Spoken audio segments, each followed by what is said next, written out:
Kalau saya baca cepat ya, baca cepat saja, nggak usah ditulis, baca cepat. Nanti kalau mau dikeluarkan, simak videonya.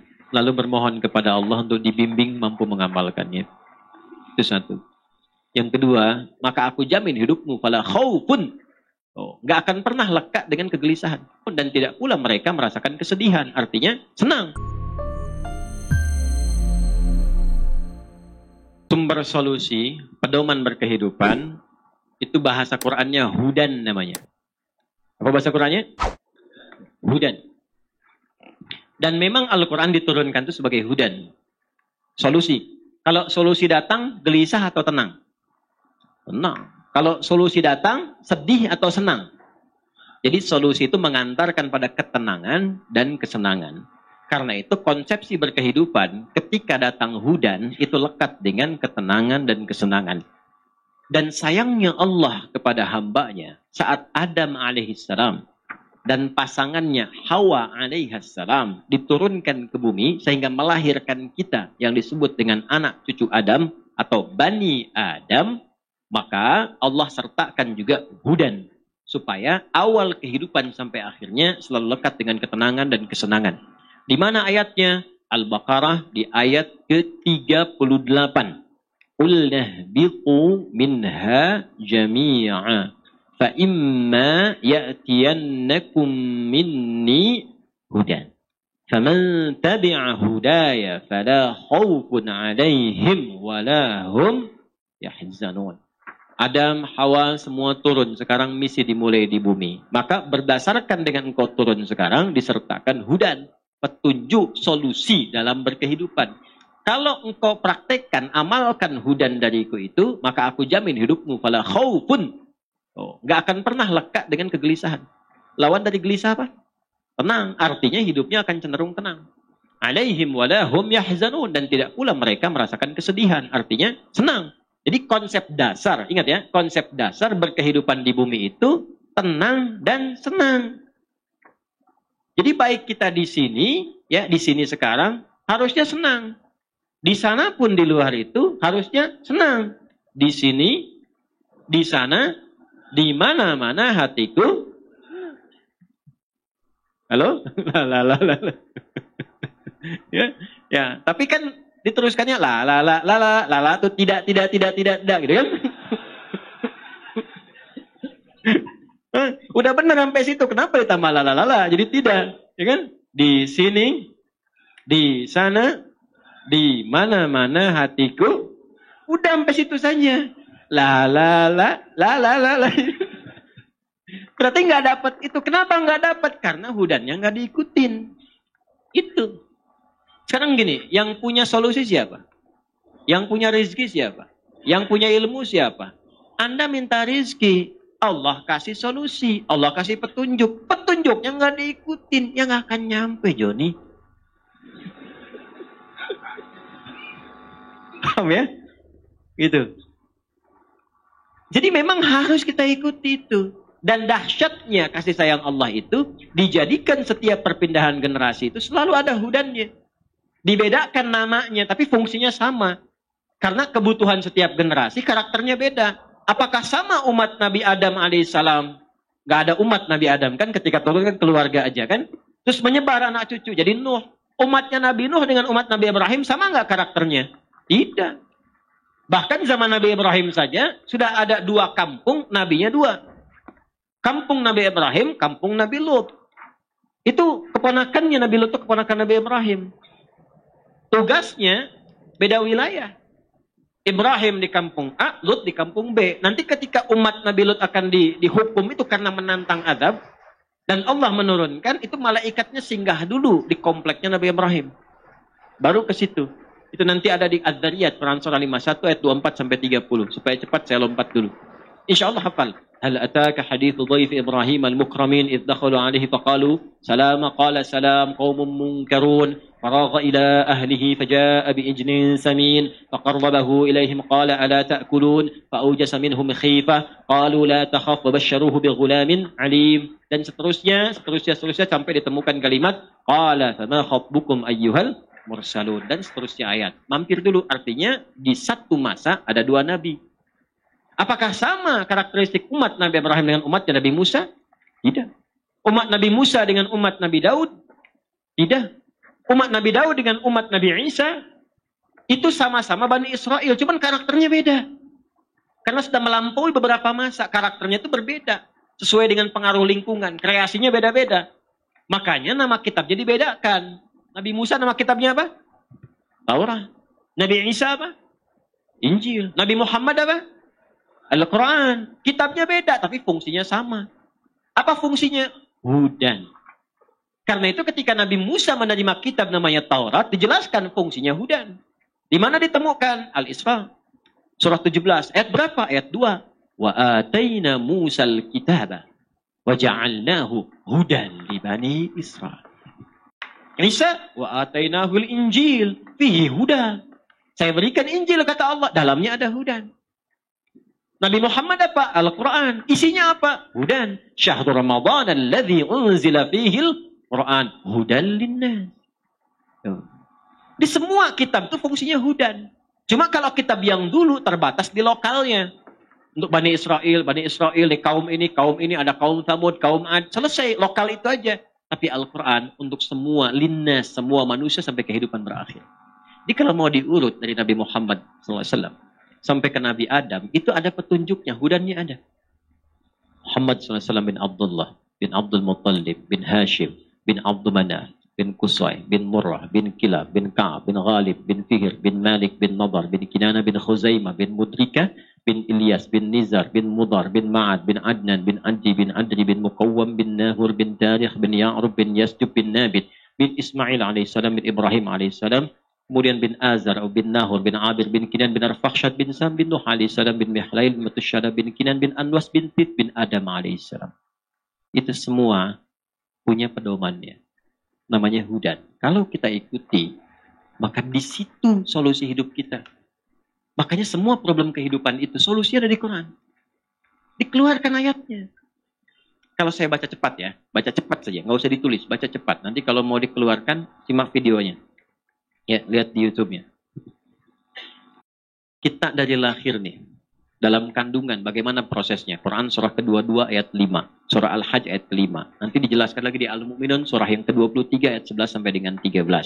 Kemudian bagaimana suasana ibu yang sedang mengandung itu di Quran surah ke-31 ayat ke-14. Dijelaskan lagi Quran surah 46 ayat ke-15. Apa doa yang harus dibacakan saat anak dalam kandungan sebelum lahir supaya berharap lahir yang soleh? Turun Quran surah ke-7 ayat 189.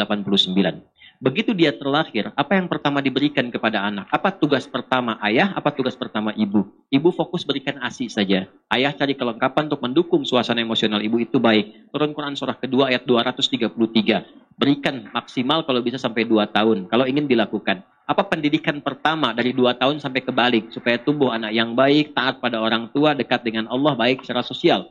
Turun Quran surah ke-31 Luqman dari ayat 14 sampai dengan ayat 19. Ketika dia kemudian semakin dewasa, mulai dia belajar bagaimana belajar yang efektif, punya nilai yang baik, cepat paham, dan kembali ke kampung halaman dengan baik. Turun Quran surah ke-9 ayat 122. Bagaimana cara memilih tempat ilmu yang baik supaya meningkatkan iman dan ilmu. Turun Quran surah ke-58 ayat yang ke-11. Kemudian setelah itu Anda belajar dengan baik, sampai kemudian jadi orang sukses dan taat. Yang paling menarik, kalaupun Anda sudah sampai usia 40 tahun, jangan lupakan orang tua. Jangan lupakan kerabat-kerabat Anda. Turun Quran surah ke-46, ayat yang ke-15. Bagaimana berbaginya? Turun Quran surah ke-2, ayat 215. Yang pokoknya untuk keluarga, turun Quran surah ke-4, ayat ke-34. Kalau Anda ingin jauhkan lebih luas, turun Quran surah ke-2, ayat 261 sampai 263. Sampai Anda naik lagi, semakin sepuh, memilih berbagai passion dalam kehidupan, ada ditampilkan dalam Al-Quran, tapi singkatnya, gak akan selamanya Anda hidup. Akan muncul masa-masa kembali seperti ke masa tua. Quran surah ke-22, ayat yang ke-5. Maka di saat itulah datanglah kemudian tiba masanya ajal, batas waktu berkehidupan. Quran surah ke-7 ayat ke-34. Maka tanda ajal datangnya maut. Quran surah ke-3 Ali Imran ayat 185. Siapa yang bawa maut namanya malakul maut. Quran surah ke-32 ayat yang ke-11. Kita semua itu akan mendapatkan maut. Nama kita adalah mayit. Turun Quran surah ke-39 ayat ke-30.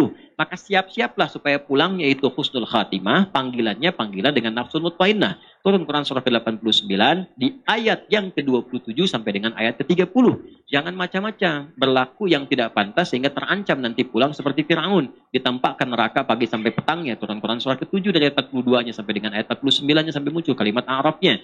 Sampai pulangnya diatur oleh Allah. Kalau ingin bagus di alam kuburnya, lakukan perbuatan baik, bernilai fisabilillah supaya nyaman, tenang, bahagia, mendapatkan limpahan rahmat dan karunia di alam kuburnya. Turun Quran surah ketiga Ali Imran di ayat 169 sampai dengan 171-nya. Maka pulangnya memungkinkan mendapatkan surga. Surga umumnya Quran surah kedua ayat ke-25. Kalau dia rajin amalan infaknya, turun Quran surah ketiga ayat 133 sampai 134. Kalau dia rajin tahajud, rajin kemudian istighfar sebelum waktunya subuh, rajin dia berbagi, maka dia akan ditempatkan di taman surga. Turun Quran surah yang ke-51 ayat 15 sampai dengan ayat ke-23. Ada orang banyak berharap surga Firdaus, surga yang paling bagus, tingkatan tengah-tengah, bisa naik ke atas, bisa juga turun ke bawah untuk melihat. Maka ada amalan di Quran surah ke-23 ayat 1 sampai dengan ayat ke-9-nya. Tapi jangan sampai Anda maksiat supaya tidak digiring ke neraka. Neraka yang paling ringan itu Anda baru dimasukkan, jangan Anda. Kalau ada yang dimasukkan ke situ, langsung terbakar, hilang, kulitnya habis, naik lagi, dibersihkan kembali, tumbuh kembali, hancur lagi. Setiap dimasukin satu harinya sama dengan 1000 tahun, satu detiknya 48 hari. Gambarannya Quran surah ke-4 An-Nisa ayat 56. Ada nerakanya lagi, neraka yang paling dahsyat. Kalau dibakar sampai ke dalam kerak-keraknya, sampai ke dalamnya, itu khusus untuk orang munafik dan orang-orang kafir. Di Quran surah yang keempat, di ayat 140.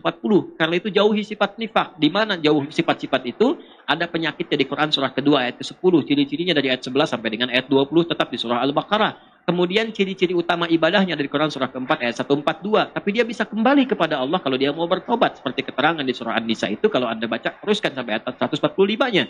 Sampai kemudian ada orang yang amalnya pas-pasan, ke surga belum, ke neraka tidak. Maka ditempatkanlah di A'raf, turunlah surah Al-A'raf. Baca dari ayat yang ke-46 sampai ayat ke-50-nya. Semua ada.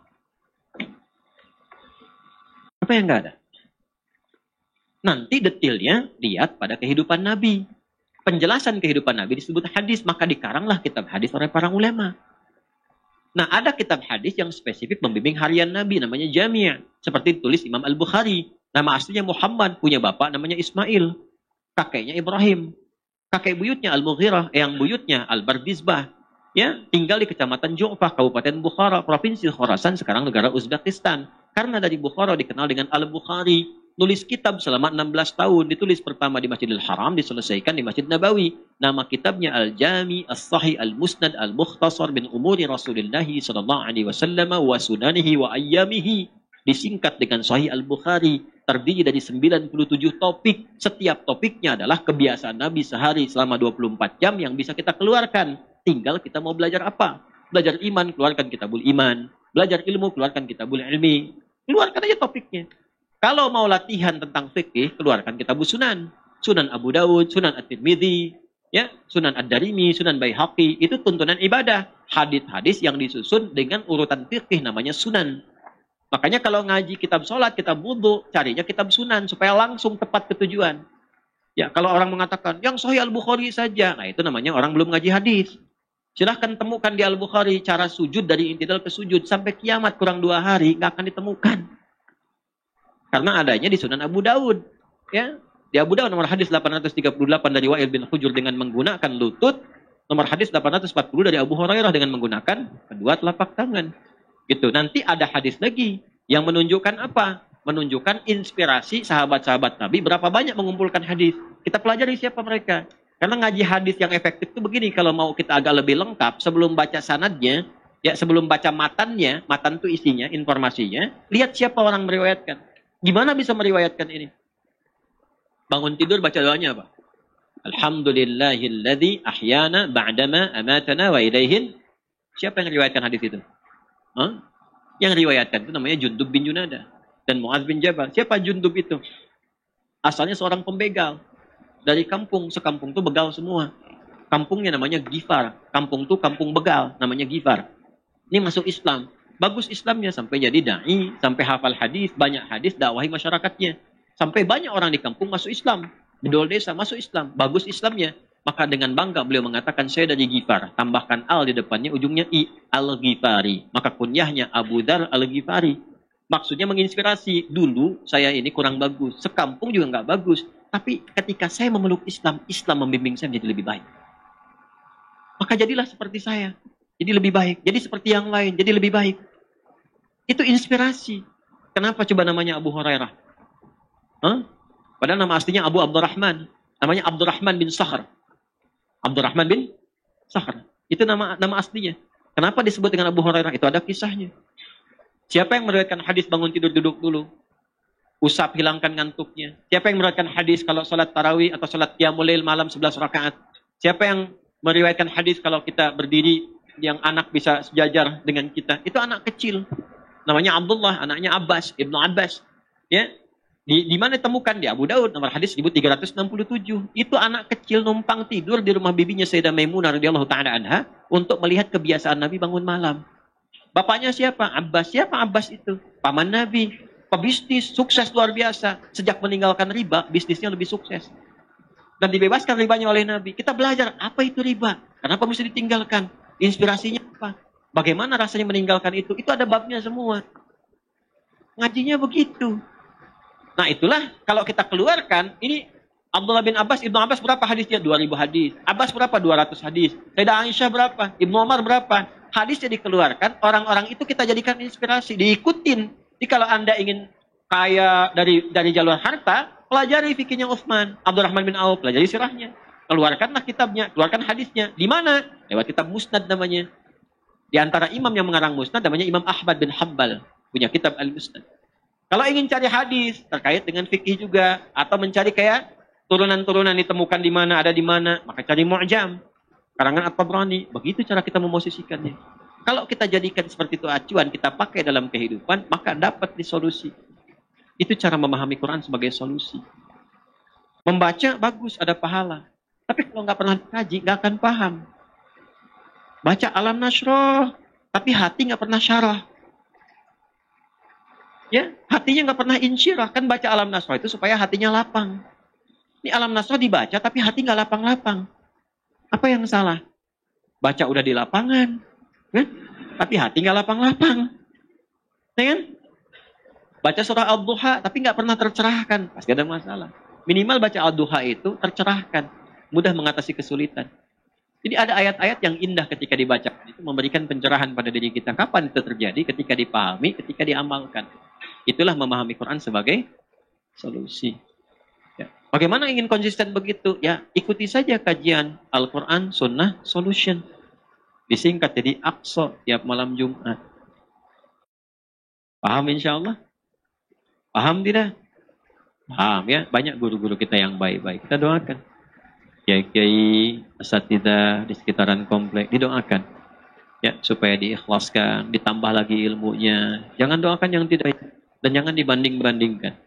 Ya, kalaupun ada yang tidak tepat, ya kalau makom kita murid didoakan. Kalau sesama guru diingatkan. Kalau sengaja berbuat yang salah ditampilkan, ya dikoreksi dengan cara yang baik, lembut, dan tidak merendahkan kehormatannya. Nah, itu insya Allah akan berjalan dengan indah. Ya, semua itu indah pada waktunya. Tapi kapan waktunya jadi indah? Nah, itu yang harus dipelajari. Paham ya? Baik. Semua itu indah pada waktunya jika ikhtiar ditempuh sesuai dengan hukumnya. Bikin status ya. Saya kira itu yang bisa disampaikan malam hari ini. Kita cukupkan dulu saat ini karena ini Masya Allah saya lihat luar biasa. Perjuangan teman-teman itu ya, dari depan tuh saya lihat cukup lumayan untuk sampai ke sini itu.